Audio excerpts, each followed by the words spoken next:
The sun that morning was not a sun at all. It was a branding iron held steady over the earth, and the earth had long since stopped fighting it. Harlan Reed rode slow the way a man rides when he has nowhere to be and no one waiting. 32 years old, 8 of them spent alone on a scrap of Arizona dirt no bank would lend against. His wife and son had taken the fever one winter and left him with nothing but a wooden cross on a hill, and a silence so complete he could hear his own heart wearing out. He was pushing 30 head of young cows north back toward the home place when the sky changed its mind. One moment, the horizon was the usual washed-out blue. The next, a wall of red dust rose like blood boiling up from the ground. Sandstorm. The kind that could strip paint off iron and flesh off bone if you gave it time. Harlan pulled the kerchief over his nose, yanked his hat low, and turned the chestnut mare toward the only shelter he knew within 10 miles, a shallow cave in the rocks. The wind hit like a charge of buckshot. Visibility dropped to the length of a rein. That was when he heard it.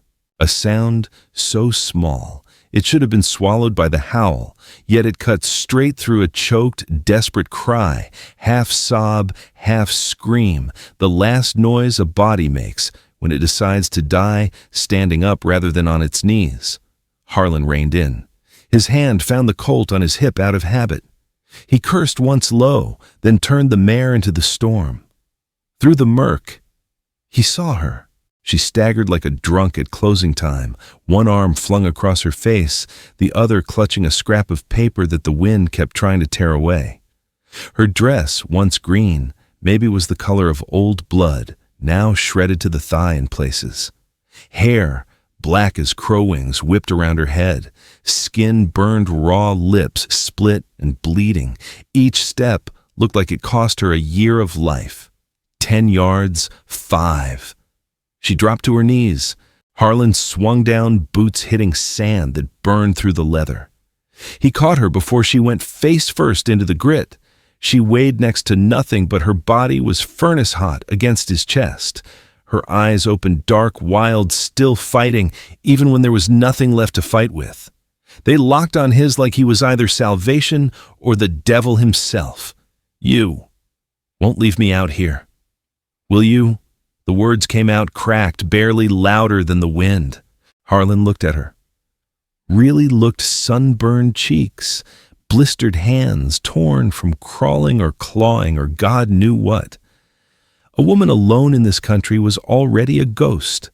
This one was just waiting for the formalities. He shifted his grip, steadying her against him. "Not while you can still stand," he said. "And even if you can't, I ain't going first." She stared another heartbeat, searching his face for the lie. Found none, or maybe just ran out of strength to keep looking. Her head fell against his shoulder, and the scrap of map fluttered from her fingers into the storm. Harlan bent, scooped it up without thinking, and stuffed it inside his shirt. Then he lifted her clean off the ground light as a saddle that had lost its rider, hot as a branding iron fresh from the fire. She didn't fight him. That scared him more than if she had. He set her on the mare, climbed up behind, and wrapped one arm tight around her waist to keep her from sliding off.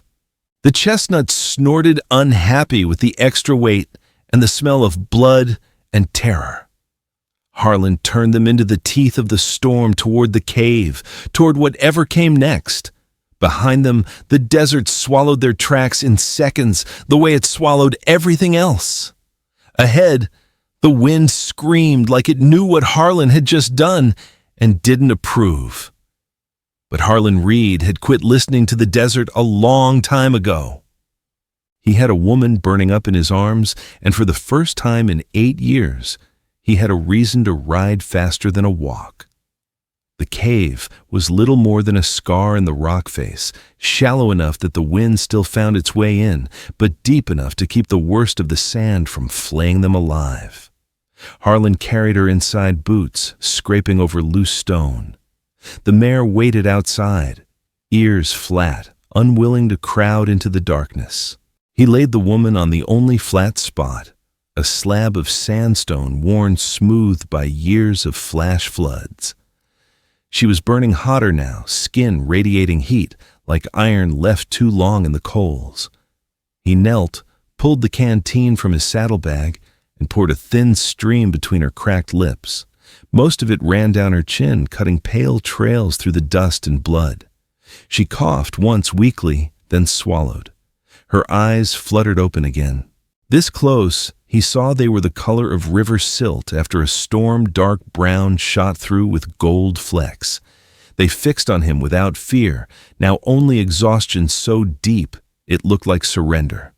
Name, she rasped. Harlan Reed. She tried to nod, managed only a twitch. Sadie Monroe. He didn't ask where she was from. Didn't need to. The accent was Missouri soft, the kind that still carried church bells and green cornfields in it. Out here, that accent was a death sentence if you didn't learn to bury it quick. The storm outside reached its peak. Sand hissed against the rock like a nest of rattlers. Harlan built a small fire with the last of the mesquite he'd packed for the return trip. Flames caught through shadows that danced over the cave walls like ghosts trying to remember how to be human. Sadie's breathing steadied, but the fever climbed. Blisters rose on her cheeks and forehead where the sun had done its worst. Harlan soaked his spare kerchief, once his wife's now just a rag that smelled of horse and smoke, and laid it across her brow. She flinched at the cold, then sighed as it drew some of the fire out. He checked the wound on her thigh. Long, ugly tear from hip to knee cloth stuck to it with dried blood. He poured the last of his whiskey over it. She hissed but didn't cry out. Hold still. She watched him work with those river silt eyes. You do this often, used to. My boy. Scraped himself up plenty before. He stopped. Didn't finish? Never did. Sadie's gaze softened. She understood the kind of sentence that ended in silence. Night fell hard outside. The storm kept raging, turning the world into one long, grinding scream. Inside the cave, the fire settled into steady coals. Harlan sat with his back to the wall, Winchester across his knees, listening to the wind argue with the rock. Sadie shivered despite the fever. He saw it in the way her shoulders drew in, the way her hands clutched at nothing. Without a word, he shrugged out of his coat, old bull hide cracked at the elbows, still carrying the faint scent of his wife's lavender soap from years ago. He draped it over her. She tried to push it back. It's filthy. Dust don't kill, he said. Cold does. She stared at him for a long moment, then pulled the coat tighter around her like it was the first kindness she'd touched in months. Maybe it was. The fire popped. A spark jumped, died in the dark. Sadie's voice came small out of the shadows. They left me 3 days ago. Said I was dead weight. Said the land wasn't worth splitting with a woman who couldn't keep her mouth shut. Harlan poked the coals with a stick. Land out here don't belong to nobody. It just lets you stay till it changes its mind. She laughed, then a dry, cracked sound, but real. The first real sound she'd made since he found her. It lit something inside the cave that the fire hadn't touched. You always talk like the desert's got opinions. Only thing out here that's honest. She was quiet after that. The fever pulled her under for a while. Harlan stayed awake, feeding the fire twig by twig, listening to her breathe. Every time it hitched, his hand moved toward the rifle before his mind caught up. Sometime past midnight, the wind finally tired itself out. The storm moved on, leaving only the drip of water somewhere deep in the rock and the smell of wet sand. Sadie stirred. Her eyes found him across the low flames. You didn't have to stop, she whispered. Harlan shrugged. Didn't have to keep riding, neither. She studied him the way a person studies a map when they're not sure they can trust the rivers marked on it. I had a husband once, she said. He died at Shiloh, left me with 40 acres back home and a promise he'd come back for planting season. I sold the acres, bought a ticket west, Figured if promises were going to break, might as well be the one doing the breaking. Harlan nodded like he understood. He did. The fire settled into embers. Sadie slept again this time. Deeper, her face turned toward the warmth. Harlan sat in the dark and listened to the cave breathe around them. For the first time in 8 years, the silence didn't feel quite so heavy. Outside, the stars came back one by one, cold and sharp as new nails in old wood.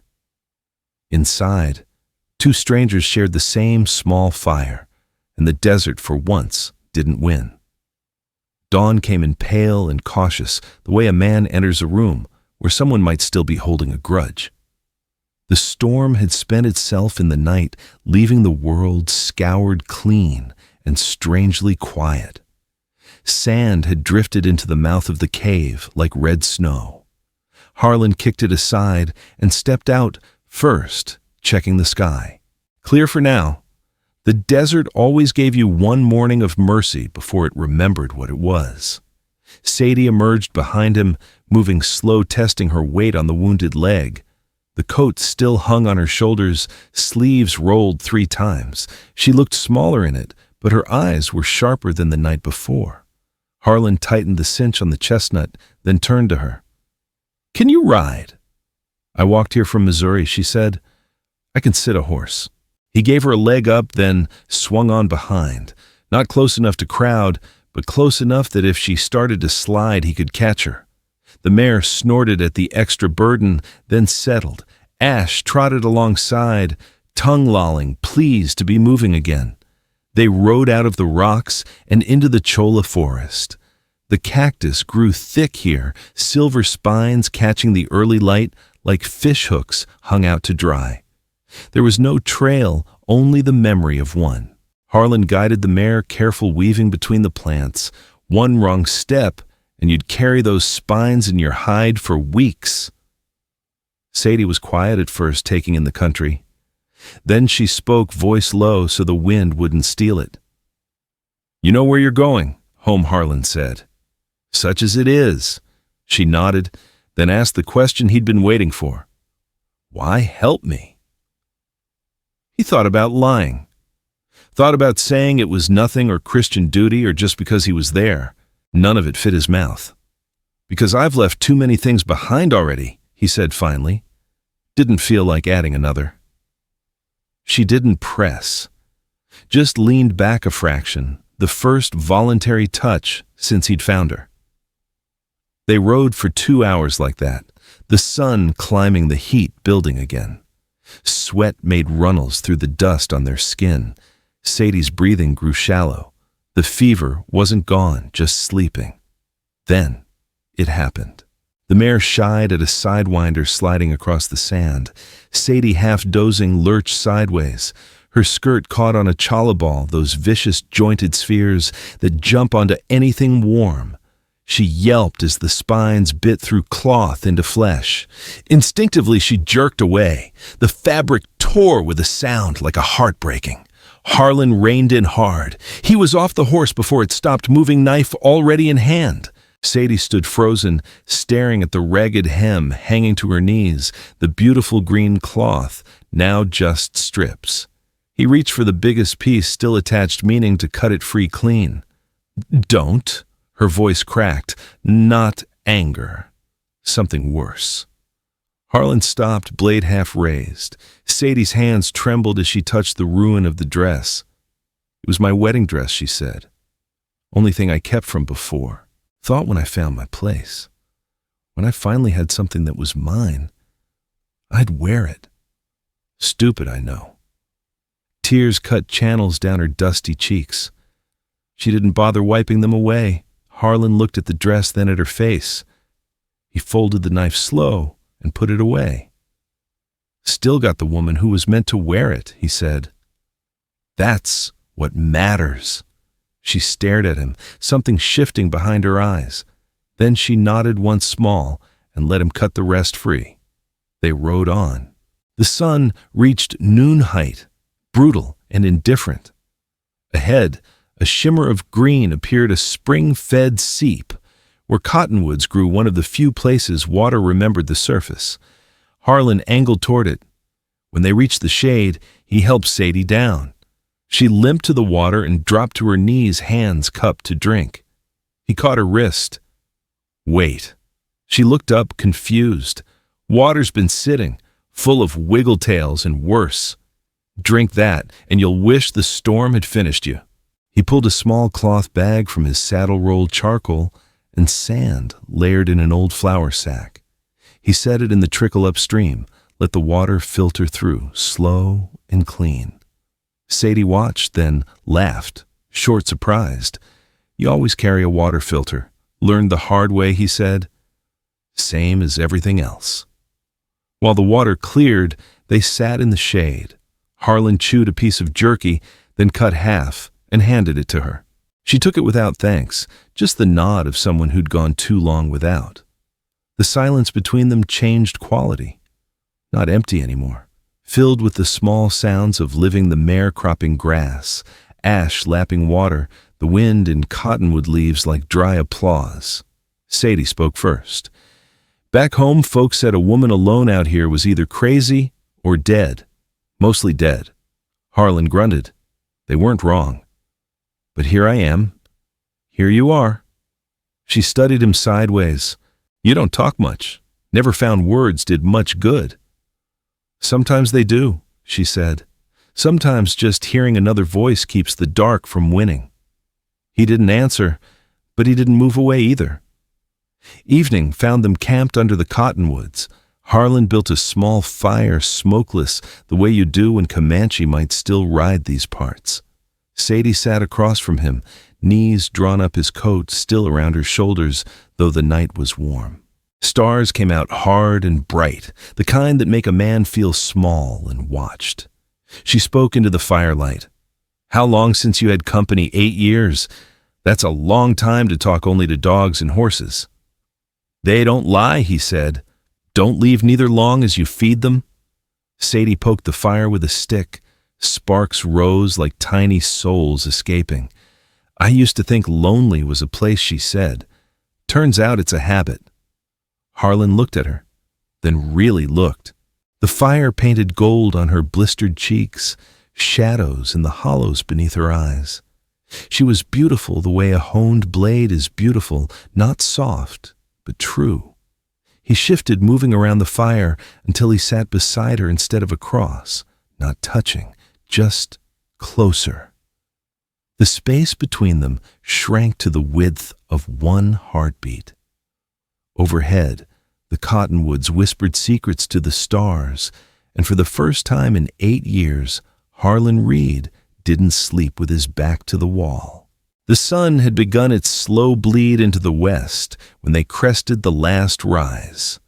Below them lay Harlan's place, a low adobe house with a sagging porch, a corral that leaned like a drunk, and the windmill turning lazy circles against the sky. Home, if you could call a place that had forgotten how to welcome anyone by that name. They were less than a mile out when the riders appeared.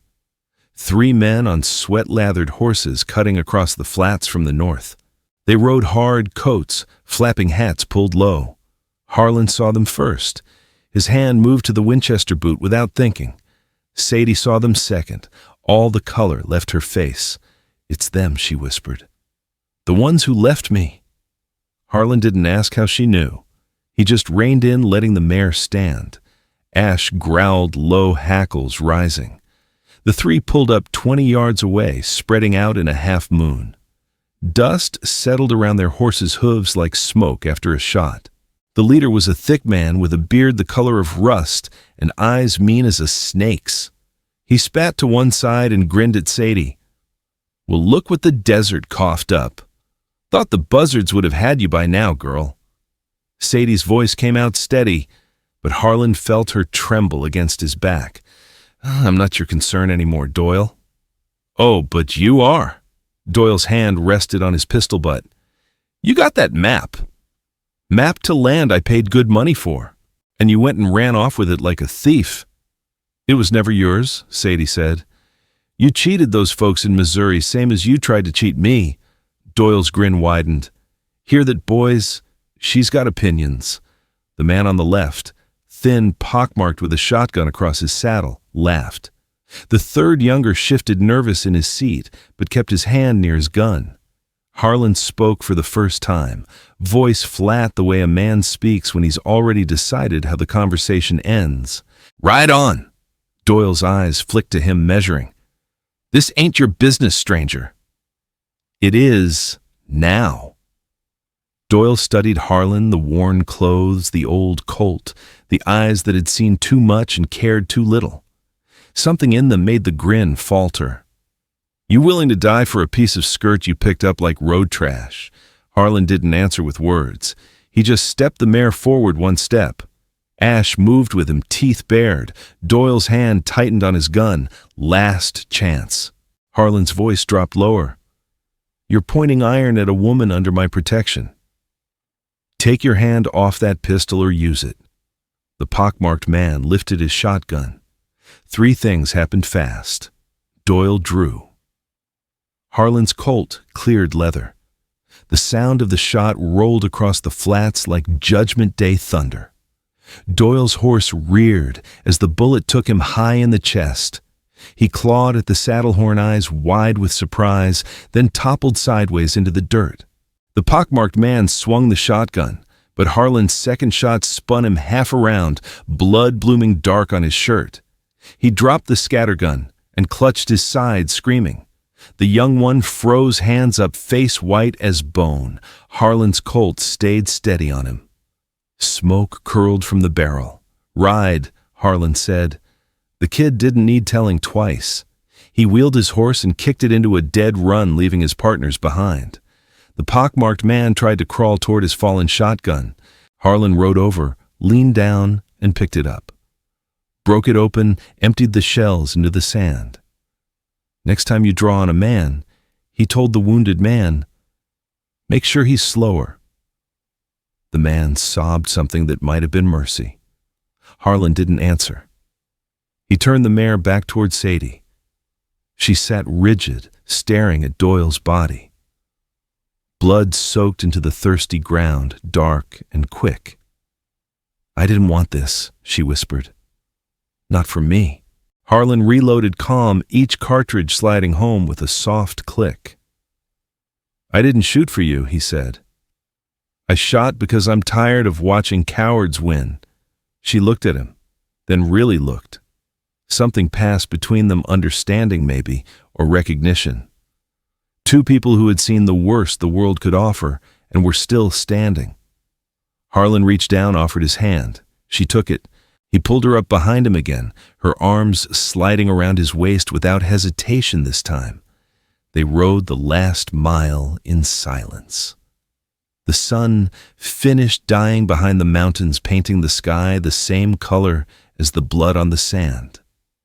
Behind them, the desert began its nightly work of erasing what had happened. By morning, there would be only bones and buzzards. Ahead, the windmill creaked its welcome, and for the first time in years, Harlan Reed wasn't riding home alone. The sky had gone the color of old bruises by the time they reached the corral. Harlan dismounted first boots, hitting the packed dirt with the familiar thud that used to echo only for him. He reached up and lifted Sadie down. Her leg buckled slightly, but she caught herself on his arm. Neither of them mentioned it. Ash ran circles around them, barking once in confused joy, as if he couldn't decide whether this new person was guest or threat. Sadie knelt wincing and scratched behind the dog's ears. Ash decided guest. Harlan led her past the main house, its window's dark door hanging crooked like a mouth that had forgotten how to speak, and around to the small bunkhouse out back. It had been the foreman's place once, before Harlan let the last hand go and decided one man was enough to run a spread into the ground. The door creaked open on leather hinges. Dust floated in the last light, thick as smoke. It ain't much, Harlan said. Sadie stepped inside. The room was bare, a rope bed frame with no mattress, a cold potbelly stove, one chair missing a rung, and a window that looked out on the corral and the hills beyond. Wind whistled through gaps in the logs. She stood in the middle of it, turning slow, taking it in. "It's shelter," she said. "That's more than I had yesterday." Harlan nodded. He spent the next hour hauling things: an old tick mattress from the loft, a tin of coffee, a lantern with half an inch of oil left the spare blanket that still smelled of horse and wood smoke. Sadie tried to help, but her leg gave out twice. The third time, Harlan just looked at her until she sat. When the place was as livable as it was going to get, he built a fire in the small stove. Flames caught quick, hungry for something to burn. The room warmed, shadows softened. They sat on the floor because the chair felt wrong for two people. Harlan poured coffee into tin cups.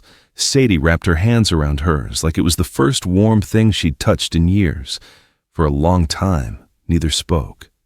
Then, Sadie said, "Quiet tomorrow." "Can we plant onions?" Harlan looked at her. The firelight painted gold on her face, hid the worst of the blisters, made her eyes look almost gentle. "There's a patch behind the corral," he said. "Soil's poor, but it'll grow something if you make it." She smiled. "Small, real. That's all I've ever wanted. Something that grows because I made it." Harlan stared into his coffee. The surface trembled with his pulse. He thought about the years of riding out alone at dawn, coming back alone at dusk. About meals eaten over the fire with only ash for company. About nights when the wind sounded like a woman calling a name he couldn't answer anymore. He thought about the 3 fresh graves he'd left in the sand a mile back. And he thought about the woman sitting across from him now, burned and battered, and still asking about onions. He reached out slow and covered her hand with his, calloused palm over blistered knuckles. She didn't pull away. "Tomorrow," he said, "we'll plant onions." Outside, the stars came out hard and bright, the way they do when the desert has decided to let you live another day. Inside the little bunkhouse, the fire settled into steady coals, and for the first time in 8 long years, Harlan Reed was not alone. "My friend, there are places on this earth that do not forgive weakness. The desert is one of them. It takes everything you love and leaves you with the echo of your own footsteps." I know. I have walked those footsteps until they wore through my boots and into my soul. But sometimes in the middle of all that emptiness, something happens that the desert didn't plan for. A woman staggers out of a storm carrying nothing but a torn dress and a stubborn heart. A man who has forgotten how to speak to another human being finds words again, rough and few but true. They do not fall into each other's arms. There is no thunderclap of destiny. There is only the slow, quiet business of staying alive together. One day turns into 2, 2 into a week. A patch of dirt gets turned over. Seeds go in. Water gets carried. Words get spoken that haven't been spoken in years. And somewhere along the way, the silence stops being a punishment and starts being a kind of peace. I have seen strong men ride into this country with money in their pockets and hate in their hearts and leave broken. I have seen gentle women arrive with nothing but hope and build lives that made the desert itself ashamed of its cruelty. What makes the difference is not strength of arm or sharpness of blade. It is the willingness to stand beside someone when everything says, "Walk away." To say, "Not while you can still stand," and mean it. To fire 3 shots into the dusk, not for glory, not for land, but because cowardice has taken enough already. To plant onions with hands that still shake from gunfire because tomorrow deserves something green. That is the only miracle the West ever granted me. And if you are out there tonight listening to this story beside your own small fire, carrying your own weight of loss and dust and years, know this: you are not finished. There is still a patch of dirt somewhere waiting for your seeds. There is still someone maybe not yet met who will look at you across the flames and ask about tomorrow. And when they do, you will find the words. You will find the strength to say yes. Because family is not the place you were born into. It is the place you decide to stand when everything else has walked away. It is the hand you reach for in the dark and the hand that reaches back. It has been an honor to share this story with you. I truly hope that wherever you are, whatever storms you are riding through, you are safe. You are not alone. I love you, all my dear friends of the Wild West. Tell me what this story meant to you. Leave a comment below. Type the number 8 if it touched your heart. And do not forget to subscribe for more tales from the dust and the wind. The fire is always burning here. There is always room for one more.